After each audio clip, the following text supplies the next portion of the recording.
જય શ્રી કૃષ્ણ। આજે આપણે વાત કરીશું ભગવદ્ ગીતાના ચોથા અધ્યાયનો સારાંશ।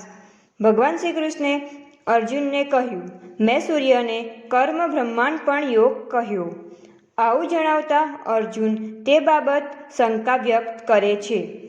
આથી શ્રી કૃષ્ણ કહે છે, મારા ને તારા અનેક જન્મો થઈ ગયા છે, તે બધી વિગત હું જાણું છું, પણ આ બાબત તું જાણતો નથી। આમ તો ઈશ્વર અજન્મા કહેવાય છે, પરંતુ પોતાની માયા વડે તે અવતાર ધારણ કરે છે। જે રીતે મનુષ્ય ઈશ્વરને શરણે જાય છે, તે રીતે ઈશ્વર તેમને ફળ આપે છે। ઈશ્વરને કર્મો સ્પર્શી શકતા નથી। જ્ઞાનરૂપી અગ્નિ સર્વ કર્મોને બાળી નાખે છે। આ સંસારમાં જ્ઞાન એ પવિત્ર છે। જ્ઞાન મેળવીને મનુષ્ય આત્મામાં એકાકાર થઈ જાય છે। આમ શ્રી કૃષ્ણ ભગવાનને ચોથા અધ્યાયમાં મનુષ્યની અવસ્થાભેદથી કર્મયોગ અને જ્ઞાનયોગ સંબંધમાં વાત કરી। આખરે કર્મયોગ આચરણમાં મૂકવા કહ્યું। છેવટે અજ્ઞાનથી ઉત્પન્ન થયેલ સંચયોને જ્ઞાનરૂપી તલવારથી છેદીને અર્જુનને યુદ્ધ કરવા જણાવ્યું। કર્મ બ્રહ્માંડ પણ યોગ। શ્રી કૃષ્ણે કહ્યું, આ યોગ મેં સૂર્યને કહ્યો। સૂર્ય તેના પુત્ર વૈવસ્વત મનુને કહ્યો। તે મનુએ તેના પુત્ર ઈક્ષ્વાકુને કહ્યો હતો। આમ પરંપરાથી પ્રાપ્ત થયેલા આ યોગને રાજર્ષિ જાણતા હતા, પણ કાળબળે આ યોગ લોકમાંથી નાશ પામ્યો। તું મારો ભક્ત ને મિત્ર હોવાથી આ ઉત્પન્ન રહસ્યવાળો યોગ મેં તને કહ્યો। અર્જુને પૂછ્યું, આપનો જન્મ હમણાં થયો, જ્યારે સૂર્યનો જન્મ તો ઘણા સમય પહેલાં થયો હતો, તો પછી આપે આ યોગ સૂર્યને કહ્યો હતો તે બાબત હું શી રીતે માનું? શ્રી કૃષ્ણએ જણાવ્યું, આજ સુધી તારા મારા અનેક જન્મો થઈ ગયા છે, તે બધાની મને ખબર છે, પણ તું જાણતો નથી। હું જન્મ વિનાનો, વિકાર વિનાનો અને સર્વસ્વર છું, તેમ છતાં મારી માયા વડે જન્મ લઉં છું। હે અર્જુન, જ્યારે જ્યારે ધર્મની હાનિ અને અધર્મની વૃદ્ધિ થાય છે, ત્યારે હું શરીર ધારણ કરું છું। સાધુ પુરુષોના રક્ષણ માટે, દુષ્ટોના નાશ માટે ને ધર્મની સ્થાપના માટે હું યુગે યુગે પ્રગટ થાઉં છું। હે અર્જુન, મારા દિવ્ય જન્મને કર્મના રહસ્યને જે મનુષ્ય સમજે છે, તે મૃત્યુ બાદ પુનર્જન્મ પામતો નથી, તેને મોક્ષની પ્રાપ્તિ થાય છે। ઘણા મનુષ્ય રાગ, ભય ને ક્રોધનો ત્યાગ કરી અનન્ય ભાવથી મારો આશ્ચર્ય લઈ જ્ઞાન અને તપથી પવિત્ર થઈ મારામાં મળી ગયા છે। જે સકામ કે નિષ્કામ ભાવથી મારું ભજન કરે છે, તેને તે ભાવથી હું ફળ આપું છું। મારા વર્તનનું તે પ્રકારે મનુષ્ય અનુસરણ કરે છે। આ લોકમાં કર્મના ફળની ઈચ્છાવાળા ઇન્દ્રાદિ દેવોની પૂજા કરે છે, કારણ કે આ લોકમાં કર્મની સિદ્ધિ તરત પ્રાપ્ત થાય છે, જ્યારે જ્ઞાન જે મોક્ષ માટે છે તે તો મુશ્કેલીએ પ્રાપ્ત થાય છે। ગુણ ને કર્મ પ્રમાણે બ્રાહ્મણ, ક્ષત્રિય, વૈશ્ય અને શૂદ્ર એમ 4 વર્ણોની રચના કરી છે। આ બધાનો કરતા હોવા છતાં પણ હું અકર્તા છું। નિરહંકારી હોવાથી કર્મો મને સ્પર્શતા નથી। નિષ્કામ હોવાથી મારી કર્મોમાં ઈચ્છા થતી નથી। આવી રીતે જે મને જાણે છે, તે કર્મ બંધનમાં પડતો નથી। અગાઉ જનક આદિ મુમુક્ષુઓએ જે રીતે કર્મો કર્યા હતા, તે મુજબ તું કર્મ કર। કર્મ ને અકર્મ વિશે નિર્ણય કરવા માટે મોટા મોટા વિદ્વાનો પણ મૂંઝાઈ ગયા છે। તે કર્મ વિશે તને કહીશ, જે જાણ્યા પછી સંસારમાંથી તારી મુક્તિ થશે।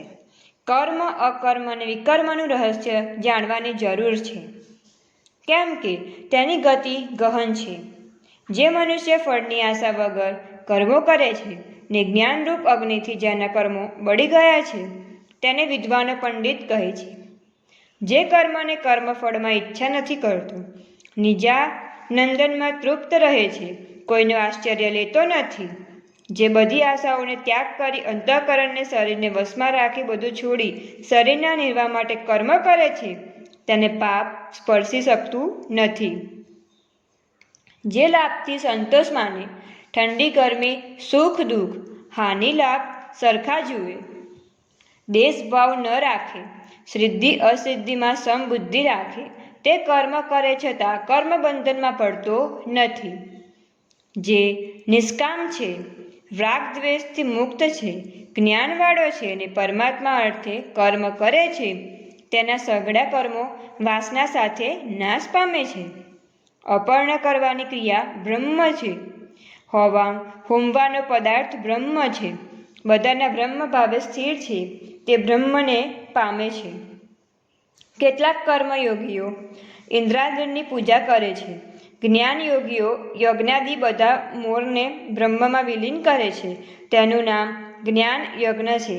કેટલાક યોગીઓ કાન, નેત્ર આદિ ઇન્દ્રિયોને સંયમરૂપ અગ્નિમાં હોમે છે, જ્યારે બીજાઓ શબ્દ વગેરે વિષયોને ઇન્દ્રિયરૂપી અગ્નિમાં હોમે છે. કેટલાક ઇન્દ્રિયોના સર્વ કર્મોને તથા પ્રાણના કર્મોને જ્ઞાનથી પ્રગટેલા આત્મસંયમરૂપ યોગાગ્નિમાં હોમે છે. કેટલાક યોગીઓ ધર્મયજ્ઞ કરનારા, તપયજ્ઞ કરનારા, યોગ યજ્ઞ કરનારા અને સ્વાધ્યાય યજ્ઞ કરનારા હોય છે. કેટલાક અપાન વાયુઓમાં પ્રાણોને ને પ્રાણમાં અપાન વાયુઓ હોમ કરે છે. કેટલાક યોગીઓ પ્રાણ તથા અપાનની ગતિને રોકીને પ્રાણાયામમાં રહેતા હોય છે. વળી કેટલાક આહાર ઓછો કરી પોતાના પ્રાણને વિશ્વના પ્રાણોમાં હોમે છે. આ બધી જાતના યજ્ઞો કરનારા યજ્ઞ સામગ્રીથી હવન કરીને પોતાના પાપોનો નાશ કરે છે. જે લોકો યજ્ઞ કરીને બાકી વધેલા અન્નનું ભોજન કરે છે, તે સનાતન બ્રહ્મને મેળવે છે. જે લોકો યજ્ઞ કરતા નથી, તેમને માટે આ લોક પરલોક નથી. આવા કેટલાય યજ્ઞો વેદમાં દર્શાવ્યા છે. તે બધાની ઉત્પત્તિ કર્મથી થઈ છે, તેમ સમજવાથી તારી મુક્તિ થશે. દ્રવ્યમય યજ્ઞ કરતાં જ્ઞાનમય યજ્ઞ વધુ ઉત્તમ છે, કેમ કે જ્ઞાનમાં સર્વ કર્મોનો સમાવેશ થઈ જાય છે. તને જ્ઞાનનો ઉપદેશ તત્વને જાણનાર જ્ઞાનીઓ આપશે. તેમને પ્રણામ કરી, સેવા કરી, પ્રશ્ન પૂછી તેની પાસેથી જ્ઞાન પ્રાપ્ત કર. તને એ જ્ઞાનની પ્રાપ્તિ થતાં તું ક્યારેય મોહવશ થશે નહીં. જો તું બધું પાપ કરનાર હોઈશ તો પણ જ્ઞાનરૂપી વહાણ મારફત પાપરૂપી સમુદ્રને તરી જઈશ. જેમ સળગતો અગ્નિ લાકડાને બાળે છે, તેમ આત્મજ્ઞાનરૂપી અગ્નિ પ્રારબ્ધ કર્મ સિવાયના બધા સંચિતને ક્રિયામણ કર્મોને નાશ કરે છે. ગુરુના ઉપદેશથી તેમના પર શ્રદ્ધા રાખનાર જ્ઞાન પ્રાપ્તિ માટે તત્પરને જીતેન્દ્રિય મનુષ્યને આ જ્ઞાન પ્રાપ્ત થાય છે. આ માટે તેણે કર્મયોગ કરવો જોઈએ. આ જ્ઞાન લાભ થતાં તે મોક્ષ પ્રાપ્ત કરી શકે છે. જે ગુરુના ઉપદેશને ગ્રહણ કરતો નથી, અશ્રદ્ધા સંદેહ રાખે છે, તે નાશ પામે છે. હે અર્જુન, જેણે બધા કર્મો ઈશ્વરને અર્પણ કર્યા છે, બધા વહેમો નાશ પામ્યા છે, એવા આત્મનિષ્ઠ મનુષ્યને કર્મો બંધનમાં નાખી શકતા નથી. માટે હે અર્જુન, તેથી તારા હૃદયમાં અજ્ઞાનથી ઉત્પન્ન થયેલા સંચયોને જ્ઞાનરૂપી તલવારથી કાપી નાખીને યુદ્ધ કરવા તૈયાર થા. અતિ શ્રી ભગવદ્ ગીતામાં શ્રી કૃષ્ણ અર્જુન વચ્ચે થયેલ સંવાદમાં કર્મ બ્રહ્માંડપણ યોગ નામનો 4થો અધ્યાય સંપૂર્ણ. 4થા અધ્યાયનું મહાત્મ ફળ. પાર્વતીજીએ શંકર ભગવાનને, લક્ષ્મીજીએ વિષ્ણુ ભગવાનને કહ્યું, હે પ્રભુ, હવે આપ અમને 4થા અધ્યાયનું મહાત્મ્ય અને તેના ફળ વિશે જણાવો.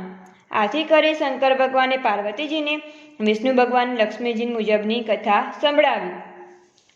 કાશીમાં દેવદત્ત નામનો એક બ્રાહ્મણ રહેતો હતો. એક દિવસ તે વેદવ્યાસના દર્શન કરવા ગંગા પાર કરીને રામનગર ગયો. ત્યાં જઈ કૂવામાંથી પાણી કાઢી તેને નાહી ધોઈ સંધ્યા પૂજા કરી. આ કૂવાની પાસે બોરડીમાં 2 વૃક્ષો હતા. તેની નીચે બેસી તેણે ગીતાના 4થા અધ્યાયનો પાઠ કર્યો. પછી જમી થોડી આરામ કરી પોતાના રહેઠાણે આવ્યો. દેવદત્તના ગયા પછી આ બંને વૃક્ષો પડી ગયા. બંને વૃક્ષ યોનિમાંથી મુક્ત થઈ કાશીના એક બ્રાહ્મણને ત્યાં કન્યાઓ રૂપે જન્મ લીધો. વર્ષો પછી પેલી કન્યાઓએ દેવદત્તને જોયો. તે સાથે પોતાના ગત જન્મનું સ્મરણ થઈ આવ્યું. પેલી કન્યાઓએ દેવદત્તને કહ્યું કે આપ વૃક્ષ યોનિમાંથી અમારો ઉદ્ધાર કરી મનુષ્ય અવતાર પ્રાપ્ત કરવા સહાયક બન્યા છો. તમને આ સાંભળી આશ્ચર્ય થશે, પણ એક સમયે રામનગરમાં આપે વૃક્ષ નીચે બેસી ગીતાજીના 4થા અધ્યાયનો પાઠ કરવાથી અમારો ઉદ્ધાર થઈ અમને આ જન્મ મળ્યો છે. અમને પુનર્જન્મનું સ્મરણ થતાં તમને આ વાત જણાવી. તમને તે અગાઉના અવતારની વિગત પણ જણાવી. અમે અગાઉના અવતારમાં અપ્સરાઓ હતી. ગોદાવરીના કિનારે છિન્ન પાપ નામના સ્થાનમાં સત્યતપા નામના ઋષિ તપસ્યા કરતા હતા. તેમની તપસ્યાથી ગભરાઈ ઇન્દ્રએ અમને તપોભંગ કરવા મોકલી. ઇન્દ્રની આજ્ઞા થતાં અમે સત્યતપા ઋષિની આશ્રમે આવીને તેમનો તપોભંગ કરવા અનેકવિધ પ્રયત્નો કર્યા. તપસ્વી ધ્યાન ભંગ થતા ગુસ્સાથી તેમને અમને બોરડીના વૃક્ષ થવાનો શાપ આપ્યો. આથી અમો ગભરાઈ ગઈ. ઋષિએ કરગવા લાગી અને સાચું કારણ દર્શાવ્યું. ઋષિને દયા આવી અને તેમણે અમને કેટલેક તમનો કહેલ કે તમો ગીતાજીનો 4થો અધ્યાય સાંભળશો એટલે તમારો ઉદ્ધાર થશે.